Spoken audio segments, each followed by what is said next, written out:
हम कर रहे हैं कक्षा 10 के 1.3 का क्वेश्चन नंबर 1। इसमें हमने सिद्ध करना है, वो कह रहा है कि सिद्ध कीजिए √5 एक अपरिमेय संख्या है। इसको सिद्ध करने से पहले हम कुछ बातें जानते हैं।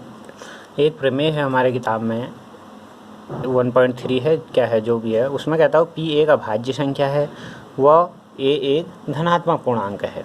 तो क्या होगा, यदि क्या होता है, यदि p a स्क्वायर को विभाजित करता है, यदि p a स्क्वायर को विभाजित करता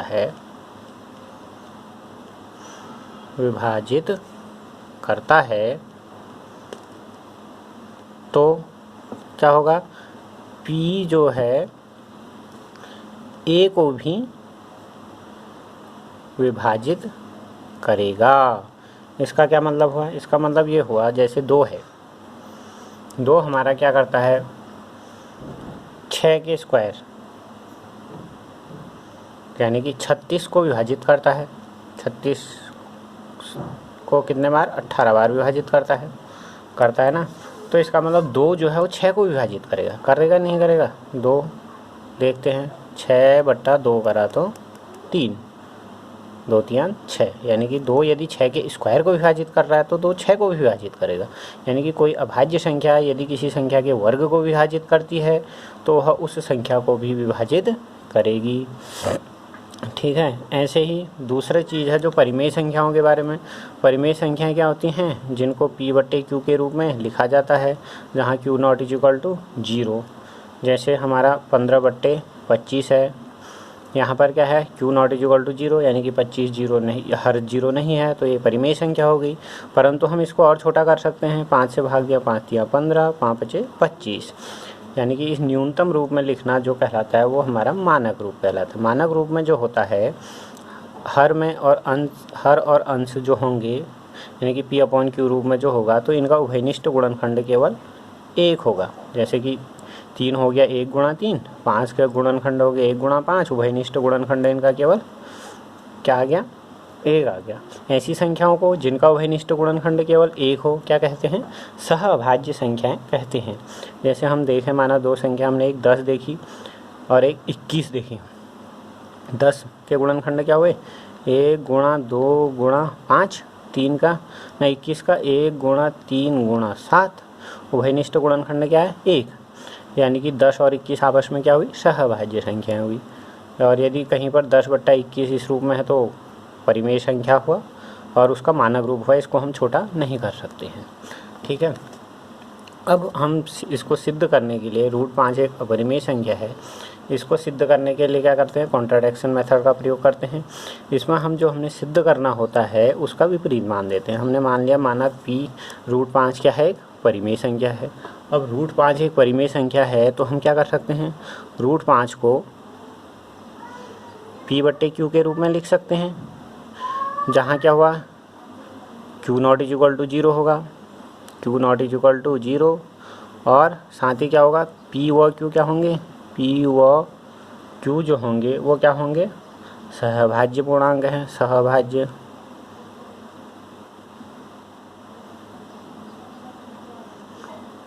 पूर्णांक हैं। इसका मतलब क्या हुआ कि इनका जो उभयनिष्ठ गुणनखंड है वो क्या है, केवल 1 है। अर्थात क्या हुआ, इनका उभयनिष्ठ गुणनखंड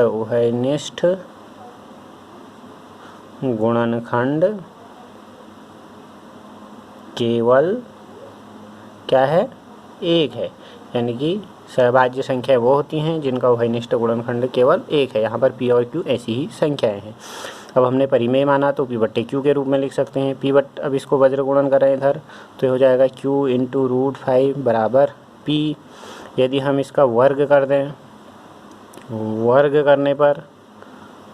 करने पर हमको क्या मिल जाएगा, q का वर्ग क्या हो गया, q² बराबर √5 का q² × 5 बराबर p²। ठीक है। √5 का स्क्वायर क्या कितना होगा, 5 होगा। कैसे, √5 मतलब हुआ 5 की घात 1/2, और उसकी घात 2 है। हमने घातांक का नियम पढ़ा था, a की घात m उसकी घात n हो तो घातें आपस में गुणा हो जाती हैं। यहाँ पर गुणा होंगी तो क्या बन जाएगा, 5 की घात 1/2 गुणा 2, 2 से 2 कटा बराबर 5। कुल मिला के ये ध्यान रखना है, यदि किसी रूट वर्गमूल वाली संख्या का रूट वाली संख्या का वर्ग करें तो रूट का चिन्ह हट जाता है। तो ये हो गया, यहाँ से p किसके बट्टे ना 5 किसके बट्टे में जा सकता है, p स्क्वायर के। तो हमको क्या मिल जाएगा, q स्क्वायर बराबर p स्क्वायर बट्टे 5 मिल जाएगा। इससे हमको क्या पता चल रहा है, देखो किसी संख्या में p q क्या थे, पूर्णांक थे, उनका वर्ग पूर्णांक का वर्ग भी क्या होगा, पूर्णांक। अब किसी संख्या में पूर्णांक में हमने 5 से भाग दिया, बट्टे 5 करा, तो हमको क्या मिल गया, पूर्णांक, क्योंकि q पूर्णांक था, वर्ग भी उसका पूर्णांक हुआ। किसी संख्या में 5 से भाग दिया तो हमको पूर्णांक मिला, इसका मतलब p स्क्वायर जो है वो 5 से पूरे बार विभाजित हो रहा है। ठीक है, जैसे मैं कह रहा हूँ 15 में मैंने 5 से भाग दिया, हमको एक पूर्णांक मिल गया 3, इसका मतलब 15 जो है 5 से पूरी बार विभाजित हो रहा है। तो यहाँ पर हम क्या लिख सकते हैं, p स्क्वायर जो है 5 से विभाजित है, p स्क्वायर जो है वो 5 से विभाजित होगा। अब जब p स्क्वायर 5 से विभाजित हो रहा है तो p भी क्या होगा, 5 से विभाजित होगा। अभी हमने प्रमेय पढ़ी थी पहले। अब p 5 से विभाजित हो रहा है, इसका क्या मतलब है, जैसे मैं कह रहा हूँ 15 5 से विभाजित हो रहा था, तो इसका मतलब हम 15 को क्या लिख सकते हैं, 5 के रूप में लिख सकते हैं। 5 गुणा पूर्णांक, कौन सा पूर्णांक आया हो, यहाँ पर 3 आया, 5 या 15।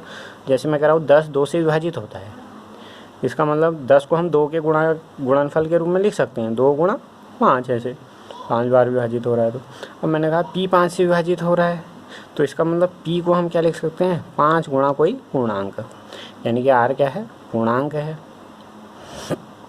ठीक हो गया, इसको 2 डाल दिया। अब p का मान समीकरण 1 में हम रख दें तो हमको क्या मिल जाएगा, 1 से, तो हमको मिल गया q स्क्वायर बराबर, यहाँ पर रखा हमने 5r का स्क्वायर बट्टे 5, ये बन गया हमारा 25 r स्क्वायर बट्टे 5, इससे ये कट जाएगा 5 बार। तो हमको मिल गया, क्या मिल गया, q स्क्वायर बराबर 5r स्क्वायर, 5 q स्क्वायर के बट्टे में जा सकता है, q स्क्वायर बट्टे 5 बराबर हमारा हो जाएगा r स्क्वायर।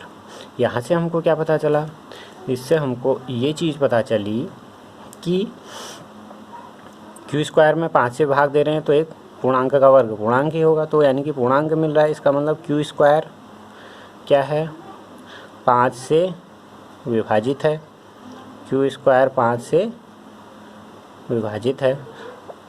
अब q स्क्वायर 5 से विभाजित हो रहा है तो q भी क्या होगा, q भी 5 से विभाजित होगा। अभी हमने जो प्रमेय करी थी उसके हिसाब से।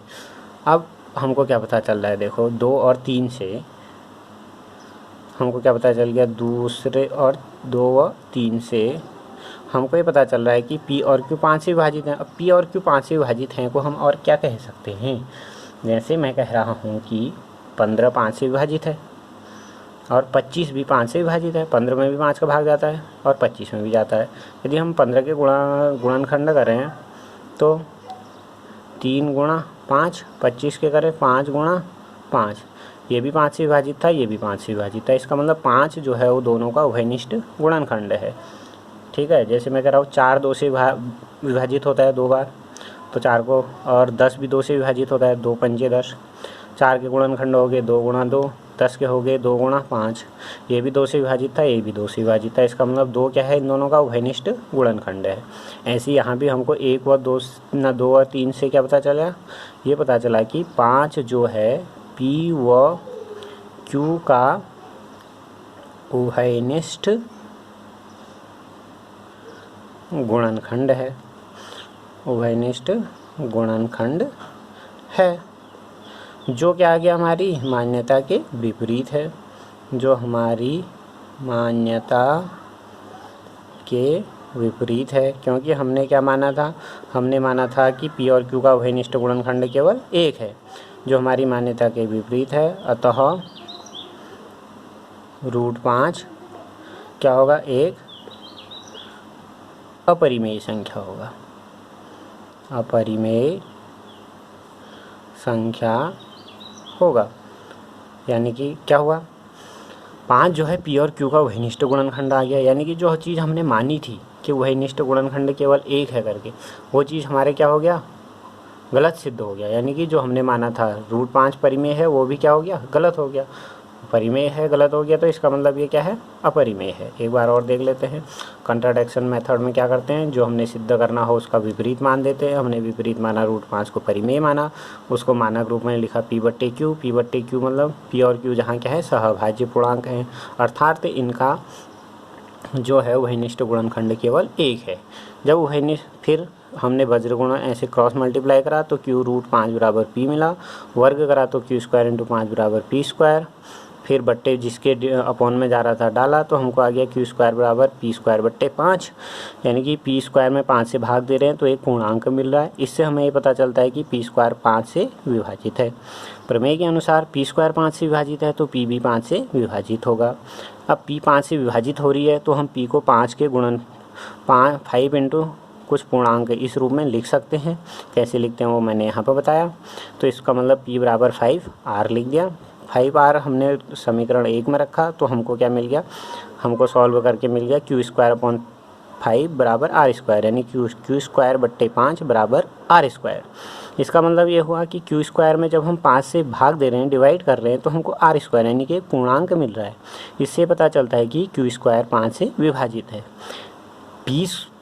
Q² 5 से विभाजित है तो Q भी 5 से विभाजित होगा। अब P भी 5 से विभाजित है, Q भी 5 से विभाजित है।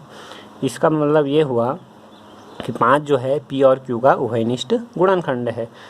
हमने माना था उभयनिष्ठ गुणनखंड केवल एक है, अब यहाँ आ गया उभयनिष्ठ गुणनखंड केवल क्या है, 5 भी है। उभयनिष्ठ गुणनखंड केवल एक है माना और सही मेथड से हम करते गए तो हमारे 5 जो हमने माना था वो गलत सिद्ध हो गया। इसका मतलब जो हमने माना था √5 एक परिमेय संख्या है, वो क्या माना था, गलत माना था। इसका मतलब √5 जो है एक अपरिमेय संख्या है। बहुत इंपॉर्टेंट सवाल है, अधिकतर आते रहता है बोर्ड की परीक्षाओं में। इसको इसलिए ऐसे हम कर देंगे √2 और √3 वाला भी ऐसे सेम कर देंगे। जहाँ पर हमारा √5 है वहाँ पर √2 आ जाएगा, जहाँ पर हमारा 25 आ रहा है वहाँ पर हमारा क्या आ जाएगा, 4 आ जाएगा। बाकी मेथड पूरी सेम रहेगी। धन्यवाद। और यदि वीडियो पसंद आए हो तो लाइक और सब्सक्राइब ज़रूर करें। धन्यवाद।